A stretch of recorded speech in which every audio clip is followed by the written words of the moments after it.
Hello, everybody. This is part 4 of Christian and Patch.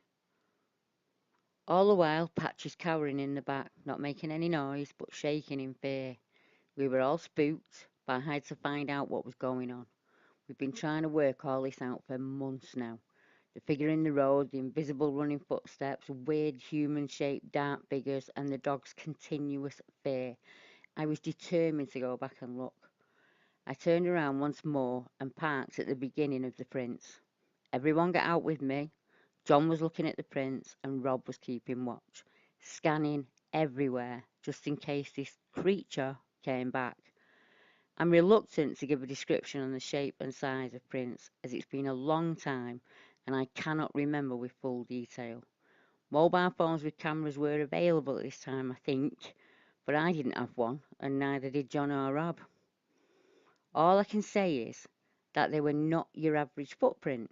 As I've lost contact with the two witnesses, I can only rely on what I remember, and having recently asked a close friend who I gave an account to shortly after the sighting, what he remembers me saying about the prints we found is, it looked, as I remember, like the print of a cloven hoof, but it was all messed up, like it had been shuffled about. It was just a mess, like whatever it was doing a dance or something. Yes, I know it sounds far out, but this is what we saw and experienced. It was 15 years ago on a dark, lonely, snowbound road in the middle of nowhere. We quickly got spooked and decided to get back in the car and go. We had enough. I set off back down the lane, past the first sighting place, past the place where it had been creeping up on us, round a left-hand bend and heading straight for a dark lane about a quarter of a mile away. The windows were coming down and for once we relaxed just a little bit, but the dog didn't. Shortly after I cleared the last bend, the car once again erupted in noise. "It's there! It's in there!" came the screams. I quickly gathered it was behind us, according to the frantic shouting, was still there. I glanced through the rearview mirror, but I couldn't see anything.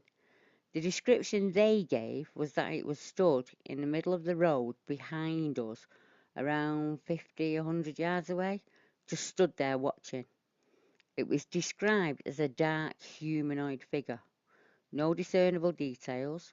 Quite tall, about 6 foot at least.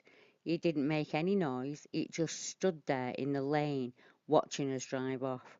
All one colour and human in shape. I have no idea what it was, or how it made those footprints, to be honest. We went straight to the pub and didn't play pool. We just talked about what we'd experienced. We were in shock to a degree. I've had some scary experiences in my time, but this was high up on the list. We agreed it was predator-like, in that it had tried to get very close to us. It's like it was stalking us, but also had a more human-like quality, in that it was teasing us with the headlight thing. One second it was there, the next it was gone, taunting us somehow, or just amusing itself. The prints are a puzzle, although it appeared to be walking on two legs. Invisibility? I have no explanation for that. Perhaps there are things out there that have the ability to so blend in with their background that they become almost invisible. A worrying thought. I talk about this thing here in the past tense, as after this encounter we didn't see it again. It sounds bizarre and unbelievable. I would think the same until it happens to you. Now, this is not the only account of cloven hoof prints being reported in the UK. We all know the tale of the devil's footprints that were found on lanes and rooftops in the snow, but there are more modern accounts as well. Jill Wade, who was perplexed to find pointed hoof-like marks in freshly fallen snow at her home in Wolseley, North Devon. The marks were similar to those in the original devil's footprints, which had been shrouded in mystery for over 150 years, when it was believed Devon was visited by the devil himself.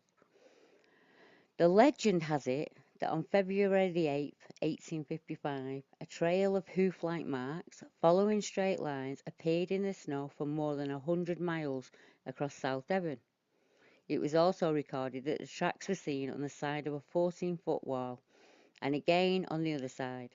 It had passed through locked gardens, over houses, as if there was no barrier. Nearly 154 years to the day, Mrs. Wade, a retired local government officer, awoke and looked out of her bedroom window to see the eerie footprints stretching across her garden. She says the footprints stretched 60 or 70 feet across her garden in an arch shape, running from below her window to the other side of her garden. She said, I looked in the garden and it really intrigued me. It was a complete blanket of snow, and there was no other marks in the snow at all. I cannot believe what I saw. The footprints were in the shape of a cloven hoof. Mrs. Wade could not account for the footprints, so she called in the nearby Centre for Fortean Zoology. They quickly recognised that the clearly defined marks bore striking similarities to those which appeared across South Devon in February 1855. All that abounds. There is also another account from this area called the Preston Thing, and I'm going back through my files to see if I can find the source or the witness for that source. But if you are the witness to the Preston Thing, please get in touch, because myself and Christian really would like to have a chat with you. Not the only place in the UK that has a estuary right next to it. Until next time, thank you very much. Good night.